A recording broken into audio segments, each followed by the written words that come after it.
Today's local and national news from Thailand via the fabulous Pattaya Media Group. And if you'd be kind enough to like and subscribe, here's a tip for you to get the very latest news from us every day.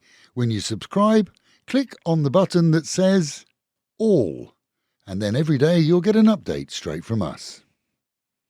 All pubs and bars across the country are to be allowed to stay open until 6 o'clock in the morning on New Year's Day as a special one-off offer to licensees, many of whom will not take up the offer unless there's a demand.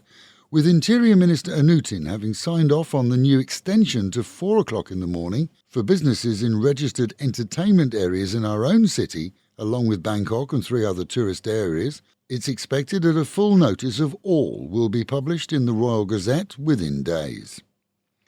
It's back, the demon smog, and with the highest levels reported in the capital, along with industrial regions, it can't be blamed on farmers burning or coming from other neighbouring countries, as it appears to be centralised around those regions.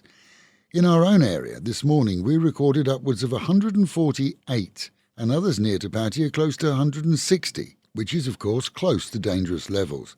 And in the capital it was registering an unhealthy 162.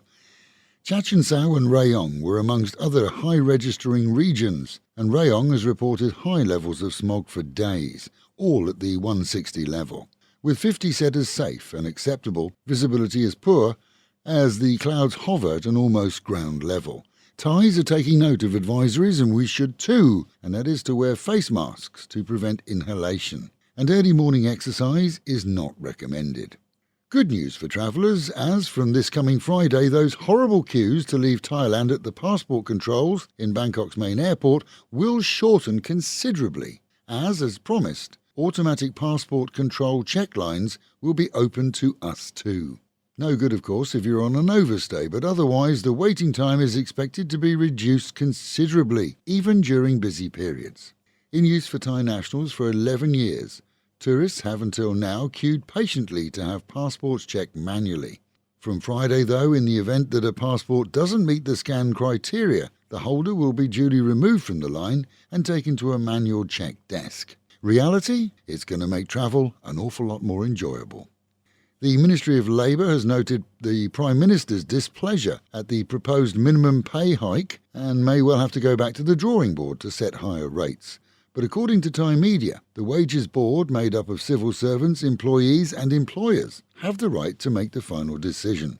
For whatever reason, some provincial wage boards themselves didn't request pay hikes for their local lowly paid, and others just 2 baht. And were a full revision to be ordered, that could drag out for months on end. The C word is being mentioned in Thai media: COVID. 590 patients in a week were hospitalised across the nation, the highest figure for months, with the best guesstimate of actual non-treated cases at over the 4,000 mark. The good news, well, as it has migrated into less effective types, the risk to most is minimal, similar to influenza.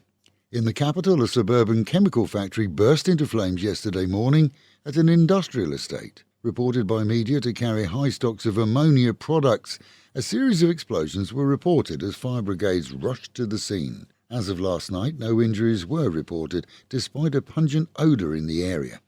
Meanwhile at home, and photographs of illegal nitrous oxide balloons being sold outside a Walking Street ganja shop have spread in the last few days on social media, with signage offering happy balloons despite a constant police presence in the streets. Locals are complaining that, of course, it's illegal to sell it here, with a potential fine of up to 5 years jail time. Reality? Well, it seems that the gas is the second most popular illegal drug in Europe and many other regions amongst young people, with many countries, including the UK, listing it as a Class C drug. Local Thais have complained that hoods are charging people to park motorbikes and cars in public areas adjacent to Walking Street. A whacking 300 baht a bike is being collected by totally unauthorised parking touts, some said to be foreigners. A report has gone to the police and to City Hall, as there's no charge to park on public roads in Thailand or in public bike parking areas. And 10 tall towers with powerful lighting similar to that used on the motorways have been installed along Jomtien beach as a safety measure.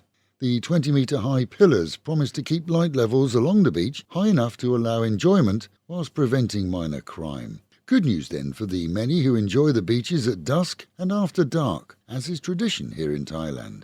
And with the chance of rain or even thunderstorms today in our region, which may help to clear the smog, the Met Office promises highs of 31, dropping down to 25, and the real feel in the sun through the clouds of 36. Local and national news today from Fabulous 103 FM and Fabulous Pattaya Media Group. And to get a notification every time we release another bulletin or programme, like and subscribe to our channel, Fabulous Pattaya Media Group, by using the link below.